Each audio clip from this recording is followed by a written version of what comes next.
محترم اور معزز ناظرین کرام، السلام علیکم ورحمۃ اللہ وبرکاتہ۔ الحمدللہ، اللہ تبارک و تعالیٰ کا بے پناہ احسان اور اس کا شکر اور اس کا فضل و کرم ہے کہ اس نے تمام دنیا اسلام کو ایک عظیم الشان باعظمت مہینہ عطا فرمایا، رمضان المبارک کا۔ اور وہ مہینہ جس کی بے شمار فضیلت ہے اور جس کی عظمتوں کا کیا کہنا، ہم اور آپ اسی ماہ مبارک سے گزر رہے ہیں، اور بحمدہ تعالیٰ یہ ماہ مبارک جیسے کہ پہلے بھی عرض کیا جا چکا ہے کہ عشر اخیرہ میں ہم پہنچ گئے ہیں، اور اس کا آج جو ہے 23واں روزہ ہے، اور انشاءاللہ العزیز جو ہے وہ 24ویں رات ہوگی۔ یہ آخری ایام ہیں، اور اس کے بعد انشاءاللہ العزیز یہ ماہ مبارک کا اختتام ہوگا۔ بڑی فضیلت ماہ رمضان میں ہے۔ حضور اکرم علیہ الصلاۃ والسلام کا یہ فرمان کہ اگر میری امت کو پتہ چل جائے کہ اس ماہ مبارک میں کتنی فضیلت ہے تو وہ یہ تمنا کرے گی کہ سارا سال رمضان کا مہینہ رہے اور اس کے روزے وہ رکھتے رہیں۔ اللہ تعالیٰ نے یہ بڑا خاص کرم فرمایا ہے امت محمد صلی اللہ علیہ وسلم پر کہ رمضان المبارک میں روزے فرض کیے، اور ساتھ ساتھ مزید جو ہے بے شمار برکتیں رکھی ہیں کہ اگر آپ نفل پڑھتے ہیں تو فرض کا ثواب، اور فرض پڑھتے ہیں تو مزید بڑھا کر ثواب 70 فرضوں کا ثواب دیا جاتا ہے۔ اگر افطار کرائیں تو بخشش و مغفرت کے بشارتیں دی گئی ہیں، اور کسی کی مدد کی جائے تو اس میں بھی غفران فرمانے والا رب کریم غفور ہے، اور مغفرت اور بخشش اور برکتوں کا جو ہے مژدہ اور بشارتیں عطا کی گئی ہیں۔ اس کے علاوہ اور بھی اس ماہ مبارک میں ہم اور آپ جو ہے وہ تراویح کی نماز پڑھتے ہیں۔ یہ ایک بالکل الگ سی نماز ہے جو کہ غیر رمضان میں نہیں پڑھی جاتی، اور اس کی بھی فضیلت ہے کہ ہم 20 رکعت نماز پڑھتے ہیں، اور کتنی زیادہ اس میں اللہ تعالیٰ نے برکت رکھی کہ پورے قرآن کریم سننے کا اور یا پڑھنے کا موقع ملتا ہے۔ اور اگر نہیں پڑھ سکتے، گھروں میں ہیں، تب بھی جو ہے 20 رکعت نماز کا تو بہرحال اپنی جگہ پر اس کی فضیلت ہے اور اس کا اجر و ثواب ہے۔ تو یہ مہینہ گزرنے کے بعد پھر تراویح کی نماز تو ہوتی نہیں ہے، اور قرآن کریم کی پڑھنا بھی لوگ اتنی تعداد میں نہیں رکھتے جتنا رمضان میں پڑھتے ہیں۔ تو یہ ماہ مبارک میں عبادتوں میں اضافہ کر دیا جاتا ہے، اور لوگ اس عبادتوں میں زیادہ ذوق اور شوق کے ساتھ منہمک رہتے ہیں اور عبادتیں کرتے رہتے ہیں۔ اللہ تعالی ہم سب کی ان عبادتوں کو، ریاضتوں کو، کوششوں کو جو ہم سے ناقص ہوئی ہیں، اللہ قبول فرما کر اس نے اکمل اور اتم بنا دے اور اپنی بارگاہ میں قبول فرمائے۔ قرآن مقدس کی یہ آیت کریمہ جو میں نے پڑھی ہے، اللہ تبارک و تعالیٰ ارشاد فرماتا ہے، محبوب علیہ الصلاۃ والسلام آپ فرما دیجئے، اے لوگو اگر تم اللہ سے دوستی کرنا چاہتے ہو یا اللہ کے دوست بننا چاہتے ہو، اس کا قرب چاہتے ہو، تو تمہیں چاہیے کہ تم میرے نبی کی، یعنی کہ حضور سے کہلوایا جا رہا کہ میری نبی کی اتباع کرو، فاتبعونی یعنی میری اتباع کرو۔ حضور فرماتے ہیں یحببکم اللہ، اللہ تمہیں دوست بنا لے گا اور تمہارے گناہوں کو بھی معاف فرما دے گا، اور اللہ ہی ہے جو غفور بھی ہے اور رحیم بھی ہے، یعنی بخشنے والا اور مہربانی فرمانے والا۔ اللہ تعالیٰ ہم سب کو توفیق دے کہ ہم اس آیت مبارکہ کے تحت جو ہے زندگی گزاریں، اور اللہ سے محبت کریں، اور حضور اکرم علیہ الصلاۃ والسلام سے محبت اور آپ کی اتباع کریں۔ محترم ناظرین و سامعین کرام، آج کی چونکہ یہ اتوار کے دن جو ہے وہ سوال و جواب ہوتے ہیں ہمارے، اور جیسے کہ یہ ہمارے عزیز ہیں بلال لونگ صاحب اور ان کے ساتھی جو ہیں یہ کوششیں کر رہے ہیں، ہر طرف سے علماء اور مشائخ اور سادات اور اسپیکرز مختلف جو ہے ان کے پروگرام ہر روز ان کے ہوتے ہیں۔ کہیں تفسیر قرآن ہے، کہیں حضرت امام غزالی کی ذاتی گرامی پر گفتگو ہے، کہیں مختص جو ہے کچھ اور انداز میں۔ بہرحال اس ماہ مبارک میں جہاں دوسرے لوگ فائدے اٹھا رہے ہیں، ان کا فائدہ بہت زیادہ کہ اس کو یہ عام کر رہے ہیں یوٹیوب کے ذریعے سے، اور جو لوگ گھروں میں بیٹھے ہیں وہ سب اس کو سنتے بھی ہیں اور فائدہ بھی اٹھاتے ہیں۔ اللہ تعالیٰ انہیں جزائے خیر دے، اور سننے والوں کو اور ہم سب کو اس پر عمل کی توفیق عطا فرمائے۔ آج کی گفتگو میں چونکہ یہ آخری عشرہ ہے، اور اس آخری عشرے میں چند باتیں بہت ضروری ہیں۔ آج کی ایک خاص جو ہے بات یہ کہ اگلے اسی ہفتے کے جب اگلا ہفتہ شروع ہوگا تو اس میں پھر عید کا سلسلہ شروع ہو جائے گا، اور چاند کا سلسلہ شروع ہو جاتا ہے، اور یہ بڑا اہم مسئلہ ہے۔ اس پر مختلف ہی جو ہے لوگوں کی رائے ہوتی ہیں، اور لوگ جو ہے اس میں کنفیوز بھی ہو جاتے ہیں۔ اس میں تھوڑی سی بات میں، کیونکہ سوال بھی ایسے ہی تھا کچھ کہ کس طرح جو ہے چاند کے سلسلہ ہونا چاہیے، اور چاند کیسے جو ہے وہ اس کی جو ہے وہ کس طرح چاند کی رؤیت ہو، اور کس طرح چاند کی جو ہے وہ شہادت جو ہے پائی جائے۔ تو ہمارے اس ملک میں تو بڑی اچھی اور آسان سی بات یہ ہے کہ یہاں پر باقاعدہ طور پر چیف قاضی ہوتے ہیں، اور چیف قاضی ایک عالم دین ہے باقاعدہ طور پر، اور ان کی بات جو ہے وہ تصدیق کر لیتے ہیں، شہادت لے لیتے ہیں، اور اس کے بعد پھر وہ اعلان کر دیتے ہیں۔ شہادت لینے کے بعد پھر الگ شہادت کرتے ہوئے وہ ان کا اعلان آ جاتا ہے، اور پھر ملک میں عید ہو جاتی ہے۔ البتہ کچھ دوسرے افراد بھی ہیں جو کہتے ہیں کہ یہ جو ہے جب اگر کسی دوسرے ملک میں ہو جائے، سعودی عرب میں یا کہیں بھی، پہلی بات تو یہ ہے کہ ہمارے یہاں جو بات کی گئی وہ یہ ہے کہ یہ بڑی مشہور حدیث ہے، ہم سب پڑھتے ہوئے رہتے ہیں اور بارہا آپ سنتے رہتے ہیں، صوموا لرؤیتہ وافطروا لرؤیتہ فإن غم علیکم فأکملوا العدۃ 30 یوما۔ فرمایا کہ اللہ کے رسول صلی اللہ علیہ وسلم نے کہ روزے رکھو چاند دیکھ کر، اور چاند دیکھ کر ہی روزوں کو ختم کر دو، یعنی افطار کر لو، اور اگر اس میں جو ہے آپ کو چاند نظر نہیں آتا تو اس کے 30 دن پورے کر لو۔ فأکملوا العدۃ 30 یوما۔ اگر آپ کو بادل ہے، فإن غم علیکم، اگر بادل ہے، ابر ہے، تو آپ اس طرح کر لیں کہ اس کو جو ہے 30 دن پورے کر لیں۔ اس میں کوئی قباحت کی بات ہی نہیں ہے۔ اب بات یہ آتی ہے کہ کسی دوسرے ملک میں چاند نظر آتا ہے، پھر یہاں پر لوگ شور ڈال دیتے ہیں اور ہم عیدیں کر لیتے ہیں، اور وہ ان کا اپنا موقف ہے، بہرحال وہ ان کی اپنی مرضی، لیکن ہم چونکہ پابند ہیں اس بات کے کہ شریعت مطہرہ کے مطابق جو ہے وہ ہونا چاہیے، اور شریعت مطہرہ میں جو ہے یہی بات کی گئی ہے کہ یا تو فرمایا یا ایھا الذین آمنوا اطیعوا اللہ واطیعوا الرسول واولی الامر منکم، اے ایمان والو اطاعت کرو اللہ کی، اس کے رسول کی، اور تم میں جو صاحبان امر ہیں، یعنی جن کا حکم چلتا ہے، مفتی اعظم ہو یا قاضی ملک کا قاضی یا بادشاہ اسلام ہو، تو اس کی بات کو مانو، اور اسی پر جو ہے تمہیں چاہیے کہ تم عمل کرو۔ تو ایک صورتحال یہ بھی ہمارے لیے ہے کہ ہم جو ہے صاحبان امر میں سے سمجھتے ہیں کہ علماء میں سب سے اہم ترین شخصیت وہی ہو سکتی جو ملک میں بڑا ہو، اور یہ ملک میں ہم بہت سے علماء ہیں، یہاں پر ایسی بات نہیں ہے، لیکن قاضی کو یہ اتھارٹی دی گئی ہے کہ وہ اس کو اپنی ذمہ داری پوری کرتے ہوئے اس کو گواہی لے کر کے چاند کی اور وہ اعلان کریں، اور اس پر جو ہے کسی کو کوئی کسی قسم کی جو ہے وہ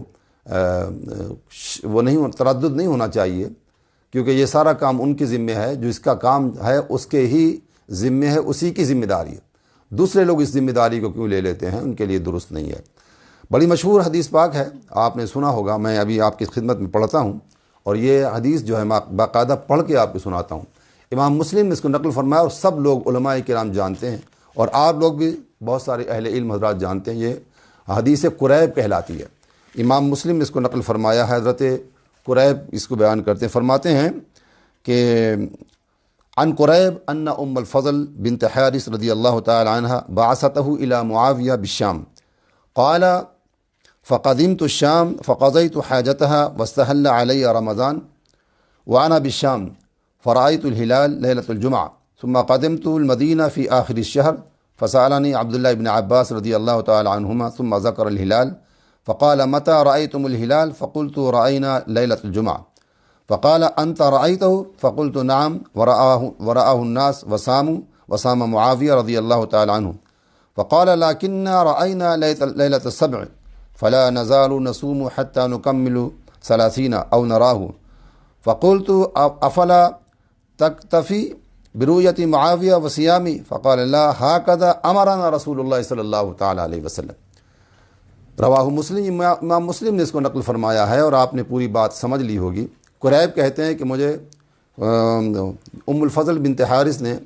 اور بھیجا، وہاں پر جو ہے شام ہم گئے، اور شام میں جانے کے بعد کچھ کام تھا ہمیں وہاں سے، اس کام کو جب ہم کرنے کے لیے پہنچے تو ہم نے انہیں وہاں پر چاند دیکھا، جمعے کی شام کو چاند دیکھا، اور ہم نے اور حضرت معاویہ امیر معاویہ رضی اللہ تعالیٰ عنہ نے بھی چاند جمعے کو دیکھا، اور ہم لوگوں نے روزے رکھنا شروع کر دیے۔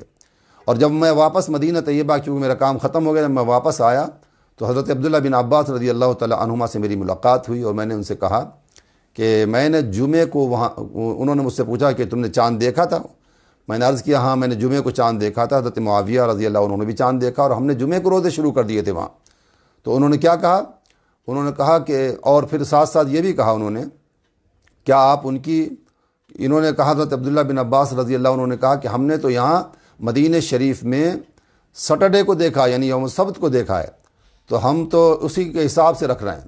تو انہوں نے پھر قریب نے کہا کیا آپ حضرت معاویہ کی اس رویت کو یا اس کو نہیں مانتے؟ انہوں نے کہا نہیں، ہم بالکل نہیں، ہم 30 یعنی کہ پورے 30 پورے کریں گے، اس لیے کہ ہمیں رسول کریم صلی اللہ علیہ وسلم نے اسی طرح کا حکم دیا تھا۔ کیا فرمایا انہوں نے؟ دیکھیے آپ آخری الفاظ جو ہیں کہتے ہیں کہ فقال وہکذا امرنا رسول اللہ صلی اللہ علیہ وسلم، کہ ایسے ہمیں رسول کریم صلی اللہ علیہ وسلم نے بتایا اور سکھایا اور حکم دیا، اسی کے مطابق ہم کریں گے۔ اس سے پتہ یہ چلا ہے کہ بلاد بعیدہ جو ہوتے ہیں اس کی رویت جو ہے نہیں مانی جاتی ہے، جیسے کہ آپ نے اس حدیث میں سماعت فرمایا۔ اس کے علاوہ اور میں عرض کروں آپ کی خدمت میں کہ ائمہ اربع یعنی کہ فقہاء اربع کے نزدیک، اس میں سے جو ہے سب کے نزدیک جو ہے بات یہ ہے، جب ایک شہر میں چاند نظر آئے تو دوسرے شہر میں چاند نظر نہ آئے تو دوسرے شہر والے پہلے شہر والے رویت ہلال ان کی نہیں مانی جائے گی اگر وہ دور ہیں۔ مطالعہ اس میں فرماتے ہیں وہ کہ مطالعہ جو ہوتا ہے مطلع جو ہوتا ہے یعنی چاند کا نکلنا یا سورج کا جو ہے غروب ہونا اور سورج کا نکلنا شام کو ڈھلنا، یہ بالکل اگر الگ الگ ہے اور وقت میں بہت فرق بھی آ جاتا ہے، کبھی کبھی کہیں پہ تو ایک دن کا فرق ہے، گھنٹوں کا فرق ہے، تو اس لیے علماء فرماتے ہیں کہ اگر فقہاء اربعہ کہتے ہیں کہ اگر قریب ہے یعنی کہ بصرہ اور شام ہے، بالکل قریب عراق ہے، تو ان کی رویت مان لی جائے گی، لیکن حجاز اور اگر جو ہے وہ بصرہ ہے، حجاز اور شام ہے، تو اس کی رویت کو نہیں مانا جائے گا۔ اس پر بڑی طویل گفتگو ہے ناظرین کرام، میں بہت لمبی اور طویل بات اس پہ نہیں کرنا چاہتا، بڑی اہم اور بڑی طویل گفتگو ہے، اس پر بڑا غور رکھنا چاہیے۔ جب ہمارے فقہا اور بڑے بڑے علماء نے اس بات پہ فیصلہ دے دیا ہے کہ ان کی رویت جو ہے نہیں مانی جائے گی بلاد بعیدہ اور بہت زیادہ ہے یعنی دوری ہے بہت زیادہ، تو ان کی نہیں مانی جائے گی، بلکہ ان کا چاند اگر دیکھنا ہے تو وہ ان کے حساب سے ہوگا، آپ کا چاند آپ کے ملک کے یا آپ کے شہر کے حساب سے، یعنی اب تو شہر کی بات نہیں بلکہ بلاد اس زمانے میں جو ہے ملک تو ایک ہی ہوا کرتا تھا، یعنی کہ سارے ملک میں یہاں سے لے کر کے مدینہ شریف سے لے کر کے کوفہ ہے، عراق ہے، شام ہے، سب ایک ہی ملک تھا، یعنی مسلمانوں کا ملک تھا۔ اس کے باوجود ایک ملک میں ایک دن پر عید نہیں ہوتی تھی یا ایک دن پر رمضان کے روزے نہیں ہوتے تھے، بلاد بعیدہ اور بلاد قریبہ کے حساب سے، یعنی کہ وہ شہر جو دوری پر ہیں اور ان کی رویت کو نہیں مانا جاتا تھا، بلکہ جو قریب ہیں ان کی رویت کو اعلان کر دیا جاتا تھا۔ جو یہ سامنے اور جو ہمارے سامنے یہ بات بھی ہے کہ جو ہے یہ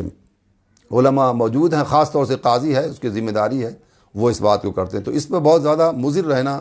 اس پر زور لگانا، اس پر زیادہ جو ہے کوشش اور وہ کرنا کہ ہم آج ہی کریں گے، تو یہ جو ہے میں سمجھتا ہوں کہ درست نہیں ہے۔ بہرحال جو کرتے ہیں ان کی اپنی مرضی ہے۔ ایک اور بات عرض کروں آپ کی خدمت میں، چاند جو ہے حضور نے فرمایا کہ دیکھنے سے اس کا سلسلہ شروع ہوتا ہے، چاند کے بون ہونے سے نہیں۔ کبھی کبھی ایسا ہوتا ہے چاند نظر آ بھی سکتا ہے اور کبھی چاند نظر نہیں بھی آتا ہے، چاند بون ہو چکا ہوتا ہے لیکن کم سے کم اس کو کافی گھنٹے کئی گھنٹے کے بعد وہ 20 گھنٹے کے بعد قریب جو ہے وہ نظر آتا ہے۔ اس سے پہلے اگر آپ مثال کے طور پر بون ہونے پر اگر کریں گے تو یہاں تو حضور صلی اللہ علیہ وسلم نے فرمایا کہ تمہارے سومو لرؤیتہ، یعنی جو تم دیکھ لو چاند کو جب تم اس کو شروع کرو، دیکھنے کی بات کی گئی، بون ہونے کی بات نہیں کی گئی۔ اس لیے میں عرض آپ کی خدمت میں یہی عرض کروں گا کہ بہت زیادہ اس پہ شدت پسندی کرنا درست نہیں ہے۔ اگر لوگوں کی نمازیں یا عبادات میں کوئی خلل پڑ جائے یا کم ہو جائیں یا کوئی کسی قسم کا روزہ کم ہو جائے یا اور دیگر عبادات کم ہو جائیں تو اس کی ذمہ داری انہی افراد پر ہوتی ہے جو اس میں شدت پسندی کرتے ہیں۔ بہرحال جو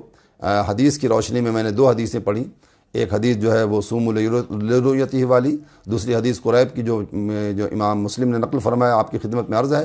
اور اس کے علاوہ جو ہے اور تحقیق کرنا ہے، بات کرنی ہے تو بے شک آپ میرے ساتھ کر سکتے ہیں اور دیگر علماء کرام کے ساتھ بیٹھ کر اچھی طرح بات کر سکتے ہیں۔ بہرحال لیکن میں سمجھتا ہوں کہ اس ایک دن کی وجہ سے اتنی شدت پسندی اور سختی درست نہیں ہے، بلکہ بڑے آرام کے ساتھ اس چیز کو جو ہے کیا جائے اور عبادت میں کمی وہ نقص بھی نہ آئے۔ ساتھ ساتھ ہم یہ بھی دیکھتے ہیں کہ دیکھیں آپ،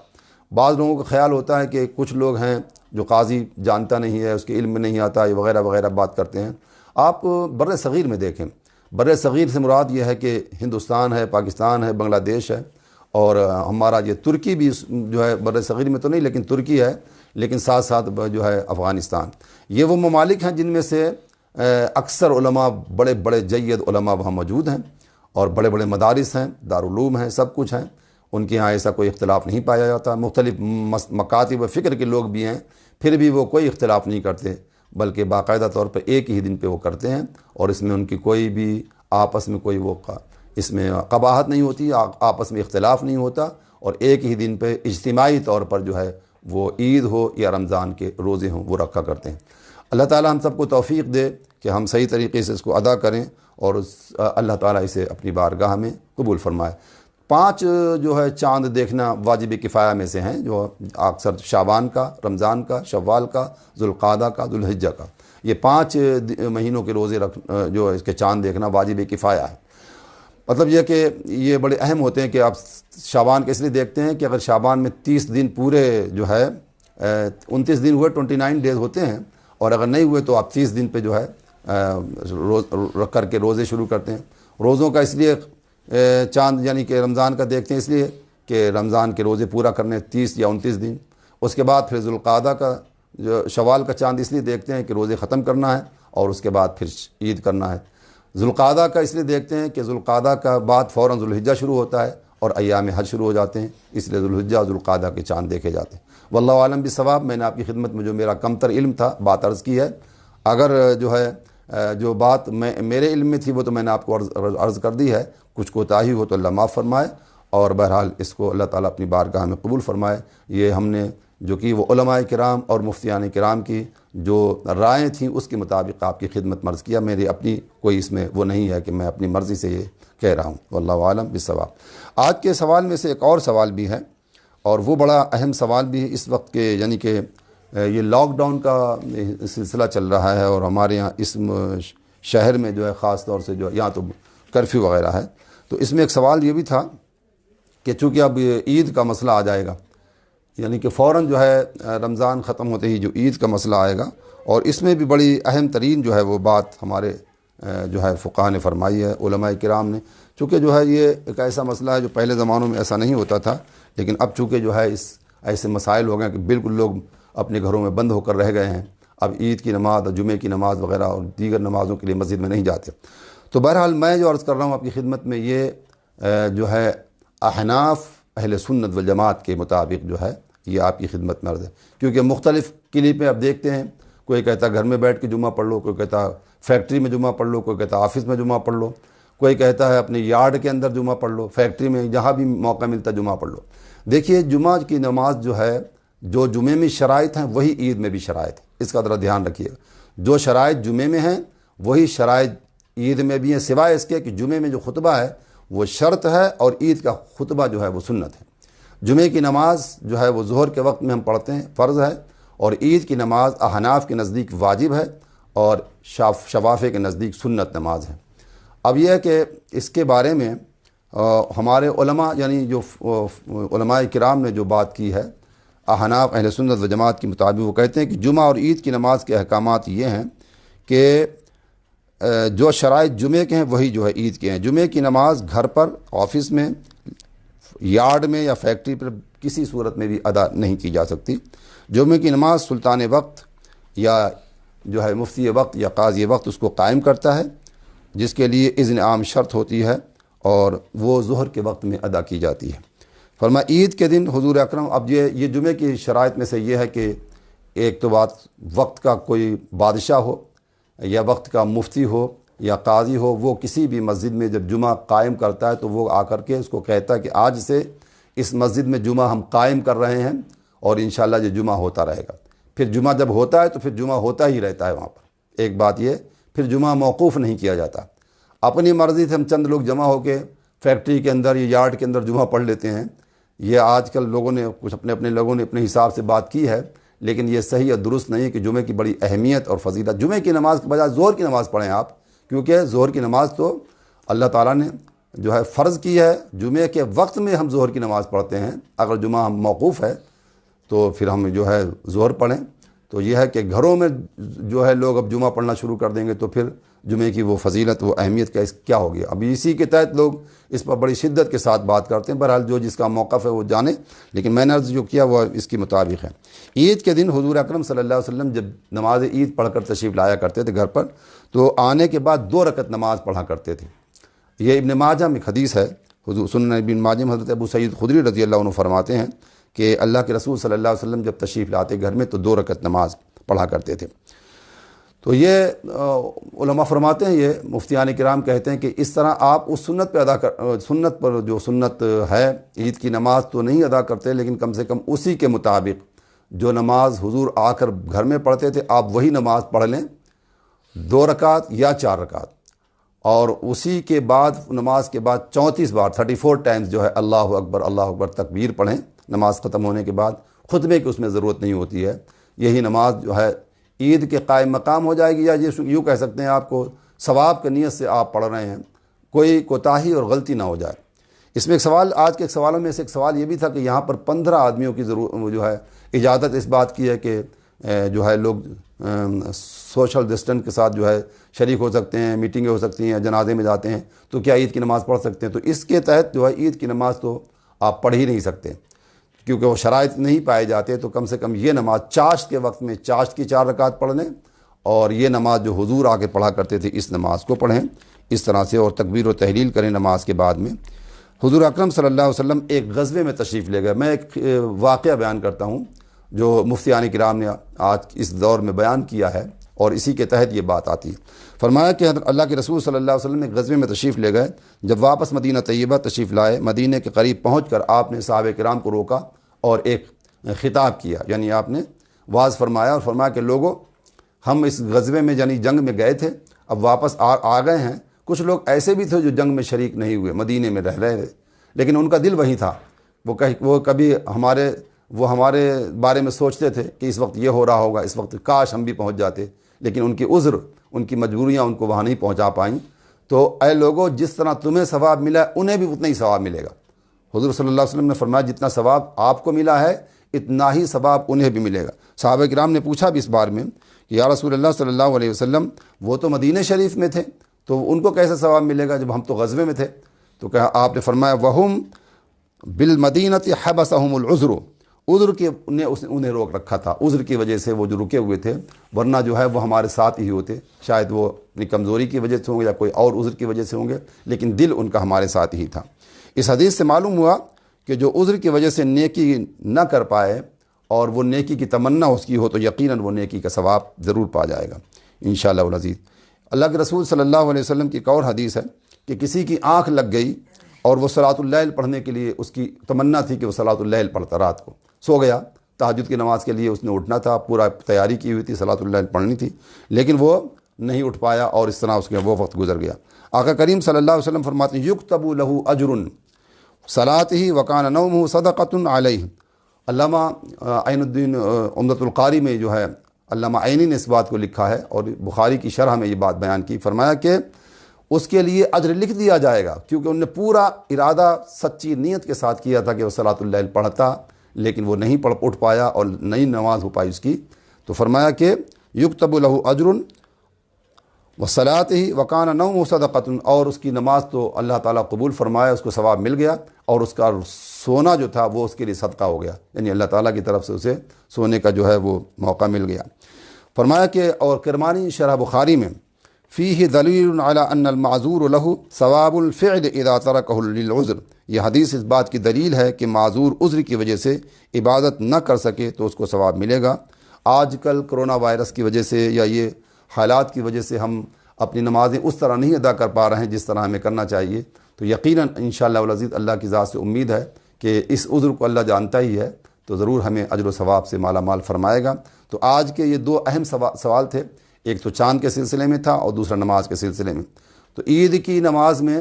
ہمارے فقہا نے، علماء کرام نے جو فرمایا ہے، مفتیان کرام نے، وہ آپ کی خدمت میں عرض کیا گیا. اس وقت میں عید کی نماز نہیں ہوگی. ہاں وہ جو نفل آپ پڑھیں گے گھر میں وہ بے شک آپ جماعت کے ساتھ پڑھنا چاہیں تو پڑھ سکتے ہیں، 4 رکعت جو ہے یا 2 رکعت جو ہے ان کو پڑھ سکتے ہیں، اور 34 ٹائم اللہ اکبر کہیں اور دعا کریں. اللہ تبارک و تعالیٰ جو ہے اجر و ثواب سے مالا مال فرمائے گا. واللہ اعلم بالصواب. تو یہ دو سوال یہ تھے بڑے اہم، یہ میں نے آپ کی خدمت میں عرض کی بات۔ اس کے علاوہ جو ہے اور بھی سوالات ہیں۔ یہ مجھے بتایا گیا جو ہے کہ زکوٰۃ الفطر جو ہے وہ یہاں نیروبی میں 400 اور ممباسے میں 200 ہیں، تو یہ اتنا فرق کیوں؟ کیونکہ بالکل ڈبل ہے۔ تو اس کے بارے میں یہ بات ہے کہ اصل میں جو ہے وہ 2 کلو 50 گرام 45 گرام گیہوں یا گیہوں کا آٹا، اب وہ تو 200 میں مل بھی سکتا ہے، ایسی بات نہیں ہے، اور اس کی ایکچولی جو ہے قیمت وہی ہوگی، لیکن کہا یہ گیا جو کھانا آپ کھاتے ہیں، آٹا لے لیں یا چاول بھی، جو آپ جس معیار کا کھاتے ہیں اس معیار کے کھانے کے مطابق آپ دیں، تو اس میں احتیاطاً تھوڑا سا بڑھا سکتے ہیں۔ لیکن یہاں زیادہ رکھنے کی وجہ یہ ہے کہ اس میں کوئی حرج نہیں، کیونکہ زیادہ رکھنے میں جتنا زیادہ آپ خوش دلی کے ساتھ غریب کی مدد کرتے ہیں،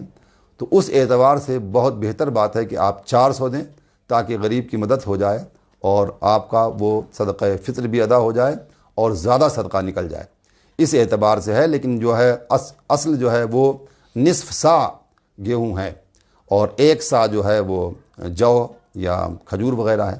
تو 1 سا کا مطلب 4 کلو 100 گرام تقریباً یا 90 گرام ہوتا ہے، اور نصف سا سے 2 کلو 45 گرام ہوتا ہے۔ اس کی قیمت کے مطابق آپ دے سکتے ہیں، لیکن اگر زیادہ کریں تو بہت اچھی بات ہے اور اس میں کوئی حرج نہیں۔ اگر آپ یہاں پر بھی کم دینا چاہیں، یہ تو مسجدوں والوں نے اعلان کیا اپنے طرف سے، بتائی کہ فلاں مسجد نے فلاں اداروں نے 400 رکھے ہوئے ہیں، لیکن شریعت نے جو مقرر کیا وہ آپ کے سامنے ہے، اس کے مطابق آپ دے سکتے ہیں، چاہیں تو 400 دیں اور چاہیں تو 2 کلو 45 گرام آٹے کا قیمت دے دیں یا آٹا خرید کر دے دیں، اس میں کوئی وہ نہیں، حرج نہیں ہے۔ اور اس کے بعد جو ہے ایک اور جو ہے حدیث روایت ہے کہ وطر جو ہے وہ نماز آخری ہوتی ہے، یعنی کہا جاتا ہے، لوگ کہتے ہیں کہ وطر کے بعد کوئی نفل نہیں پڑھنا چاہیے، وطر جو ہے وہ رات کی نمازوں میں آخری نماز ہے۔ اس سلسلے میں یہ آپ دھیان میں رکھیے گا کہ ہمارے لیے 5 نمازیں ہیں اور وطر جو ہے وہ آخری اللہ تعالیٰ کی طرف سے دین ہے کہ آخری نماز ہے، وہ ضروری نماز ہے، یعنی کہ وہ واجب نماز ہے، اور واجب نماز جو ہے وہ اس کے بعد کوئی نماز نہیں واجب، یعنی کہ فرض یا واجب نماز نہیں۔ البتہ یہ 2 رکعت کی جو بات کی گئی، جو ہم لوگ پڑھتے ہیں، بہت سارے لوگ پڑھتے ہیں 2 رکعت نفل بھی پڑھتے ہیں، تو اس سلسلے میں ایک عرض ہے، یہ حدیث ہے سنن نسائی کی حدیث ہے، اور اس کو بیان کیا حضرت ام المؤمنین عائشہ صدیقہ رضی اللہ تعالی عنہ عن عبد الرحمن انه سأل عائشہ رضی اللہ تعالی عن صلاة رسول اللہ صلی اللہ علیہ وسلم من اللیل فقالت كان يصلي 13 ركعة 9 ركعات قائما يوتر فيها وركعتين جالسا فإذا أراد أن يركع قام فركع وسجد ويفعل ذلك بعد الفطر فإذا سمع نداء الصبح۔ حضرت عبد الرحمن رضی اللہ عنہ کہتے ہیں کہ سیدہ عائشہ صدیقہ رضی اللہ تعالیٰ عنہ سے پوچھا گیا رسول کریم صلی اللہ علیہ وسلم کی رات کی نماز کے بارے میں۔ بی بی عائشہ صدیقہ رضی اللہ تعالیٰ عنہ ارشاد فرماتی ہیں کہ حضور اکرم صلی اللہ علیہ وسلم رات کو 13 رکعتیں ادا فرماتے، جن میں سے 9 رکعتیں کھڑے ہو کر پڑھتے، ان میں وطر بھی ہوتے، اور 2 رکعتیں بیٹھ کر ادا فرماتے، جبکہ آپ رکوع فرمانے لگتے تو کھڑے ہوتے، رکوع کرتے پھر سجدہ کرتے، اور یہ وطر کے بعد کی نماز تھی، یعنی وطر کی نماز کے بعد اور صبح کی نماز کی سنتوں سے پہلے کی نماز تھی، جو 2 رکعت آپ پڑھا کرتے تھے، جو سنن نسائی اور دیگر اور بھی محدثین نے اس کو نقل فرمایا ہے۔ تو اس پہ لوگ یہ کہتے ہیں، لعن طعن کرتے ہیں کہ بعض لوگ نماز پڑھ لیتے ہیں وطر کے بعد، انہیں نہیں پڑھنا چاہیے۔ حضور نے پڑھی ہے اور یہ روایت موجود ہے آپ کے سامنے، جو پڑھتا ہے بالکل اس کو پڑھنے دینا چاہیے، اور اس میں کوئی حرج، اگر آپ نہیں پڑھتے تو آپ کی مرضی ہے نہ پڑھیں، لیکن بہرحال اس کے پڑھنے میں فائدہ ہی ہے اور کوئی۔ ایک اور صاحب نے سوال کیا تھا یہاں پر جو ہے کہ فجر کی رات کو عشاء کی نماز جو ہے وہ پڑھیں اور صبح جب باجماعت اور فجر کی جماعت کے ساتھ نماز پڑھ لیں تو پوری رات کا ثواب ملتا ہے، تو پھر یہ راتوں کو جاگنے کی کیا ضرورت ہے کہ ہمیں لیلۃ القدر کا ثواب مل جائے گا؟ تو عرض یہ ہے محترم، عرض یہ ہے کہ لیلۃ القدر کا ثواب کیسے مل جائے گا؟ دیکھیے بات یہ ہے کہ وہ جو حضور نے صلی اللہ علیہ وسلم کی حدیث پاک ہے کہ آپ رات کو عشاء باوضو پڑھیں اور عشاء باجماعت پڑھیں اور فجر باجماعت پڑھیں، تو ایسے ہیں جیسے کہ آپ نے پوری رات عبادت کی ہے، لیکن ایکچولی تو آپ نے کی نہیں عبادت، اس کی فضیلت جماعت کی بیان کی جا رہی ہے کہ جماعت کی فضیلت یہ ہے کہ شام کی نماز میں بہت سے منافقین حاضر نہیں ہوا کرتے تھے، منافقین کے لیے عشاء کی نماز بڑی بھاری ہوتی تھی اور فجر کی بھی بھاری ہوتی تھی، اس لیے آپ صلی اللہ علیہ وسلم نے ایسا فرمایا کہ آپ عشاء اور فجر باجماعت پڑھیں، تو گویا ایسا پڑھ لیا آپ نے جیسے کہ آپ نے پوری جو ہے رات عبادت کی ہے. لیکن آپ دیکھیں ان کے بارے میں کیا کہیں گے. حضور کے بارے میں دیکھیں کہ حضور تو ہر رات اٹھتے تھے, عشاء کی نماز پڑھ کے ہر رات اٹھتے تھے, اور جو ہے صلاۃ اللیل تہجد کی نماز پڑھا کرتے تھے. اور اب یہ بھی ثابت ہے کہ آپ نے اس کے علاوہ بھی نمازیں پڑھی ہوئی ہیں, یعنی کہ آپ نے جو ہے شب برات کے موقع پر ہم حدیث میں ہے موجود کہ آپ نے لمبے لمبے سجدے کیے اور نمازیں پڑھی ہیں. پھر آپ دیکھیں صحابہ کرام کا عمل دیکھیں, دیگر حضرت امام اعظم ابو حنیفہ, شیخ عبد القادر جیلانی, حضرت رابعہ بصریہ, یہ وہ لوگ تھے. فضیل بن عیاض رضی اللہ تعالیٰ عنہ, یہ وہ لوگ تھے جو پوری پوری رات نمازیں پڑھتے رہتے تھے. امام اعظم ابو حنیفہ رضی اللہ عنہ کے بارے میں یہ کہا گیا ہے کہ انہوں نے تو رات کا بستر ہی نہیں تھا ان کے یہاں. بعض لوگ ان کے پاس ملاقات کے لیے گئے تو انہوں نے دیکھا کہ ان کے پاس رات کا بستر ہی نہیں تھا. انہوں نے وہ بستر ہی نہیں رکھا تھا جس پر رات کو لیٹا جائے, وہ لیٹتے ہی نہیں تھے بلکہ رات کو عبادت کیا کرتے تھے. ایسے حضرت رابعہ بصری رضی اللہ تعالیٰ عنہ رات کو جب کھڑی ہوتی تھی اللہ کی بارگاہ میں تو پوری رات نماز پڑھتی رہتی تھی, اور یہ کہتی تھی یا خدا تو نے رات اتنی چھوٹی کیوں بنائی ہے, میرا تو دل ہی نہیں بھرا رات کو نماز پڑھنے سے. ایسے اور بہت سارے بزرگان دین اولیاء اللہ صالحین جو ہے راتوں کی عبادت کرتے تھے. تو رات کی عبادت جو آپ کریں گے تو اس کی فضیلت الگ ہوگی. لیلۃ القدر میں بھی ایسے ہی ہے کہ لیلۃ القدر میں آپ جاگیں گے, بے شک آپ پوری رات نہیں جاگ سکتے تو آپ عشاء کے بعد چند نفل پڑھ لیں اور دعا کر لیں. اللہ تعالیٰ جو ثواب دینے والا ہے لیلۃ القدر کا, یہ الگ بات ہے. لیکن یہ ہے کہ جو لوگ رات بھر جاگتے ہیں ان کی فضیلت تو اپنی جگہ پر ہی ہے. اللہ واللہ عالم بالصواب. ایک اور سوال جو ہے آج کی اس گفتگو میں ہے وہ یہ کہ وطر کی نماز میں جو ہے 2 رکعت پر بیٹھتے ہیں بعض لوگ, ہم لوگ جو ہے سب لوگ 2 رکعت, ہر نماز جو پڑھتے ہیں 2 سے زیادہ, اس 2 سے زیادہ والی نماز میں قاعدہ اولا احناف کے نزدیک واجب ہے, اور قاعدہ یعنی پہلا قاعدہ اتحیات پڑھنا, اور دوسرا قاعدہ جو ہے وہ فرض ہوتا ہے. تو قاعدہ اولا میں بیٹھتے ہیں تو 2 رکعت پر بیٹھتے ہیں, اور تیسری پر جا کر نماز, اگر وطر میں کھڑے ہوئے تو تیسری پر نماز سلام پھیرتے ہیں. 4 رکعت نماز والی میں بھی ہم 2 پہ بیٹھتے ہیں. لیکن کوئی لوگ نہیں بیٹھتے ہیں اگر, تو یہ ان کی اپنی وہ کوئی دلیل ہوگی ان کے پاس میں بہرحال. لیکن یہ ہے کہ قاعدہ اولا میں بیٹھنا جو ہے وہ واجب ہے. احناف کے نزدیک جان بوجھ کر اگر قاعدہ اولا چھٹ گیا ہے تو سجدہ سہو کرنا پڑتا ہے, اس کے نماز میں خلل پڑتا ہے. اس لیے یہ آپ کی خدمت میں عرض ہے کہ جان بوجھ کر قاعدہ اولا نہ چھوڑا جائے. لیکن جو چھوڑتے ہیں ان سے خود ہی آپ پوچھ لیں کہ یہ کیوں آپ چھوڑ رہے ہیں اور اس کی کیا دلیل ہے. واللہ عالم بالصواب.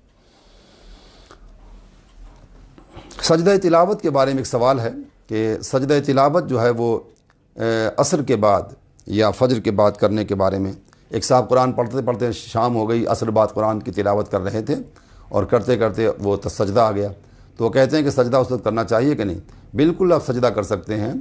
عصر کی نماز کے بعد بھی کر سکتے ہیں, فجر کے بعد بھی کر سکتے ہیں. لیکن یہ ہے کہ اور منع جو چیز ہے وہ نفل نماز منع ہے, یعنی کوئی بھی سنت یا نفل نماز جو ہے وہ فجر کے بعد اور عصر کے بعد نہیں ادا کر سکتے. لیکن سجدہ تو تلاوت کا واجب ہوتا ہے, وہ کر سکتے ہیں آپ. اور اگر آپ کوئی قضا نماز بھی پڑھنا چاہیں, مثال کے طور پر عصر کے بعد اگر آپ نے کوئی نماز قضا پڑھنا ہے, سنت نہیں بلکہ قضا پڑھنا نماز, تو قضا نماز آپ عصر کے بعد پڑھ سکتے ہیں, ایسی فجر کے بعد بھی پڑھ سکتے ہیں. لیکن یہ ہے کہ اور سجدہ تلاوت بھی کر سکتے ہیں, اس میں کوئی بھی قباحت نہیں. دوسرا سوال یہ بھی تھا ان کا کہ قرآن کریم پڑھتے پڑھتے اگر سجدہ آ جاتا ہے تو فوراً کرنا چاہیے یا اس کے جو ہے بعد میں کر لیں. تو تلاوت اگر آپ نماز میں نہیں کر رہے ہیں, ایسے ہی کر رہے ہیں, تو اس تلاوت کو جو ہے آپ بعد میں بھی کر سکتے ہیں. تلاوت جب ختم کر لیں اس کے بعد سجدہ کر لیں, لیکن اور بعد میں بھی کر سکتے ہیں, یعنی اس فوراً نہیں کرنے اس کے بعد بھی کر سکتے ہیں. نماز کے اندر البتہ اگر قرآن پڑھ رہے ہیں آپ اور اس میں جو ہے سجدہ آ جاتا ہے تو 3 آیت سے زیادہ آپ نہ بڑھیں, بلکہ اسی میں جو ہے وہ سجدہ تلاوت کر لیں, تاکہ وہ سجدہ تلاوت اس کا احکام الگ ہے نماز کی صورتحال میں کہ نماز پڑھتے پڑھتے سجدہ آیا تو آپ نماز میں سجدہ کر لیجئے. لیکن تلاوت ایسے ہی بغیر نماز کے کر رہے ہیں تو سجدہ بعد میں بھی کیا جا سکتا ہے, اور اس میں بھی کوئی حرج اور بھی کوئی وہ نہیں ہے, قباحت نہیں. ایک اور سوال ہے کہ بعض جگہوں پر, جیسے ابھی یہاں پر بھی ہمارے یہاں جو ہے وہ آج 23 تاریخ ہے اور 24 رات, کل 25 ہوگی, جو کل 24واں روزہ اور 25ویں رات ہوگی. دوسرے ملکوں میں پہلے روزہ رکھا گیا ہے. تو اس میں سوال یہ ہے کہ کیا لیلۃ القدر میں جو ہے یہاں لیلۃ القدر وہاں کی لیلۃ القدر جو ہے الگ الگ ہیں. تو اس کے بارے میں یہ بات میں آپ کی خدمت میں عرض کروں کہ اللہ تعالیٰ قادر ہر چیز پر ہے اور وہ سب کچھ جانتا ہے. وہ لیلۃ القدر کی رات تو ایک ہی ہوتی ہے, لیکن جس کو وہ دینا چاہتا ہے دیتا ہے. وہ جہاں چاہے، جس طرح چاہے، جس ملک میں چاہے، جیسے چاہے وہاں بھی دے سکتا ہے، یہاں بھی دے دیتا ہے، اس کے اختیار میں سب کچھ ہے۔ اس پر ہم یہی بات کہیں جو علماء کرام نے فرمائی ہے۔ واللہ عالم بالصواب۔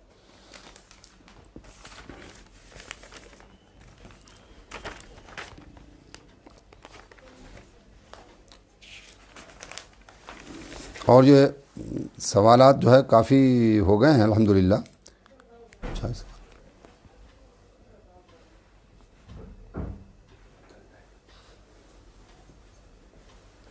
بس اب ہم دعا کر لیں انشاءاللہ العزیز۔ آج کے سوالات ہو گئے ہیں، کوئی ہوگا تو پھر دوبارہ ہمارا پروگرام انشاءاللہ العزیز ابھی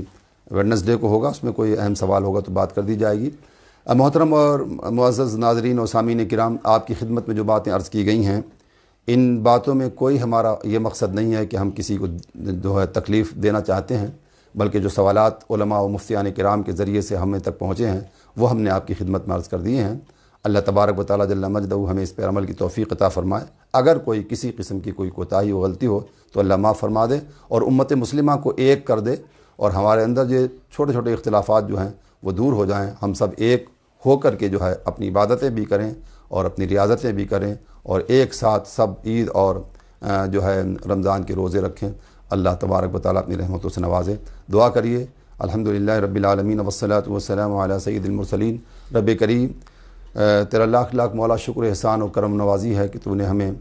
بے شمار اپنی رحمتیں عطا فرمائیں، جن کا ہم شکریہ صحیح معنوں میں ادا بھی نہیں کر سکتے۔ مولا کریم، ہم تیری بارگاہ میں دعا کرتے ہیں کہ اپنے فضل و کرم سے ہمیں نواز، اور جو نعمتیں اور اپنی رحمتوں سے تو نے نوازا اس کی شکر گزاری کی توفیق عطا فرما۔ اس ماہ مبارک کی جو برکتیں اور رحمتیں تو نے نازل فرمائی اور نازل فرما رہا ہے، میرے مالک ہم سب کو ان رحمتوں اور برکتوں سے مالا مال فرما۔ ہم نے یہ سنا ہے یا رب کریم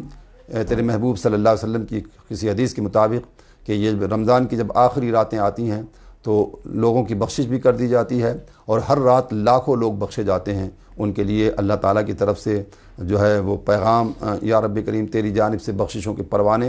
وہ جو ہے انہیں دیے جاتے ہیں۔ ہم سب کی بھی بخشش فرما، ہمارے والدین کی بخشش فرما، اور دنیا اسلام کی بخشش و مغفرت فرما، اور ہم پر اپنا خاص کرم فرما۔ جہنم کی آگ سے ہم سب کو نجات عطا فرما۔ رب کریم، ہمارے لیے وہی خوشیاں جو حقیقی خوشیاں جو ہم سے روٹھ گئی ہیں، یعنی ہماری نمازیں صحیح طریقے سے ہو نہیں رہی ہیں، ہماری مسجدیں بند ہیں، ہم صحیح طریقے سے باجماعت مسجدوں میں نماز ادا نہیں کرتے۔ رب کریم ہمیں توفیق بھی دے و فضل فرما، ہماری مسجدیں کھل جائیں اور ہم سے جو خوشیاں روٹھ گئی ہیں، حقیقی خوشیاں تو وہی ہے کہ تیری بارگاہ میں سجدہ ریزی کے لیے حاضر ہو سکیں۔ حقیقی خوشیاں تو وہی ہیں مولا کریم کہ تیری بارگاہ میں آ کر جھکیں، تیری بارگاہ میں آ کے عبادتیں کریں، تیری بارگاہ میں آ کے ریاضتیں کریں، تیری بارگاہ میں آ کر اپنے ہاتھ پھیلا کر جو ہے دعائیں کریں۔ مولا کریم ہم اپنا خاص کرم فرما ہم سب پر، اور ہماری مسجدوں کو کھول دے، اور یہ کرونا وائرس جو دنیا میں چل رہا ہے اس سے تمام دنیائے اسلام اور دنیائے انسانیت کو محفوظ و مامون فرما، اور جلد از جلد یا اللہ ہماری نارمل زندگی جو تھی وہی جو ہے آ جائے، اور ہم نارمل زندگی گزارنے لگیں، اور سب کے مالوں میں، عمروں میں، گھروں میں، تجارتوں میں، کمائیوں میں برکتیں، وسعت، رحمت نازل فرما، اور ہم سب کی اس حاضری کو قبول فرما۔ ہمارے بلال اور یہ ان کے ساتھ والے جو بچے ہیں جو اس کوشش و کاوش کر رہے ہیں، یا اللہ ان کی تمام قسم کی جائز حاجتوں کو پورا فرما، ان کی اس کوشش و کاوش کو قبول فرما کر دارائن کی سعادتوں سے بہرور فرما، ان کی عمروں میں، ان کے مال میں، ان کے والدین کی عمروں میں، ان کے گھر والوں کی عمروں میں، اور ان کی تجارتوں میں برکت و رحمت نازل فرما، اور ان کی اس کوشش و کاوش کو اپنی بارگاہ میں قبول فرما۔ اللهم ربنا تقبل منا انك انت السميع العليم وتب علينا انك انت التواب الرحيم، وصلى الله تعالى على خير خلقه محمد واله واصحابه اجمعين برحمتك يا ارحم الراحمين۔